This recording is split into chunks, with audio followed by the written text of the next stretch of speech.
40 years of marriage this August. He's my hero too.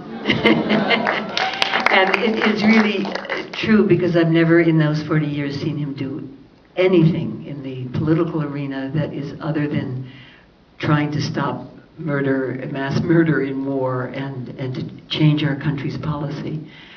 Never asking what's in it for me, or will it give me fame or fortune? Never. And so it's really a privilege to be married to this man and to have this film made about our lives 40 years ago.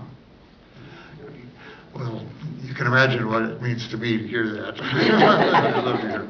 But I'll just say this: if you say midnight for us would be 3 in the morning. Yeah, we just got in, so it's already after 1 o'clock for us. And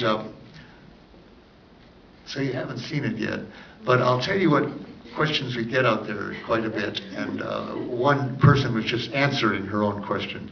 People say, what gives you hope? Can you have hope? And so forth. And one person, we asked at one point, what messages do you get from the film? And one person said, well, looking at the difference, in fact, it was the same idea that this woman out here was just saying, the difference between the 60s and now, she said. And he said, when I look at the difference between Congress and the public and everything else, then, my reaction is, we're fucked. No, that's not the reaction we really hope for. Ideally, although I know where he's coming from. But really, I think what you will see in this film is, as I just told the woman, the odds were against us then, ending the war. That was a very hard war to stop. And although it didn't have to stop when it did, actually. It could have gone on much longer. Without the movement and without the action of really a number of people like John Dean, who took on the president, Alex Butterfield, who revealed the taping, without which Nixon would have stayed in office, resumed the bombing, and the war would have gone on for several more years. And you'll see I and Patricia and some others were part of this chain, acting individually, that led to Nixon's being out of office, thanks to what he did against us, actually, that brought him down.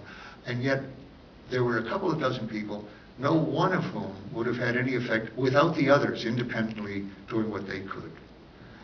We were part of that. There was at least a couple dozen, and that's, of course, in the context, too, of a mass movement that was big. So there was no guarantee then. Congress wasn't that wonderful then, if people think they would. In fact, they were against the war, as I think most Democrats are against the war in Afghanistan right now. Nancy Pelosi, Harry Reid, Dave Obey have all said they are against further escalation. They're going to vote for the funds for it. We can tell them not to, and we should tell them not to, and we will fire them if they do that, when they do that. But they nevertheless will do it. So that isn't a big change in Congress. Congress acted just the same way under Johnson. And the media prior to the Pentagon Papers were conduits for government handouts, just the way they are now. There's that big difference. I think what the film does have, and this is why I'm so happy to go around the country encouraging people to see it. I think that Judy Ehrlich and Rick Goldsmith have made a film, and see if you agree with me when you see it, that has the capability, the power to inspire in some fraction of those people who see it a willingness for truth-telling and the kind of moral courage, civil courage, that we will need to free ourselves eventually from our longest war, which is Vietnamistan, right now.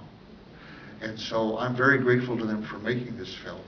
And see if you don't agree. And if you do agree, tell your friends and get it into the Pentagon any way you can. Hack it into Pentagon computers if you know anybody who can do that, because I think it really can have an effect. I just want to acknowledge someone who's in the audience tonight, who's our brilliant film cameraman, Vicente Franco. Stand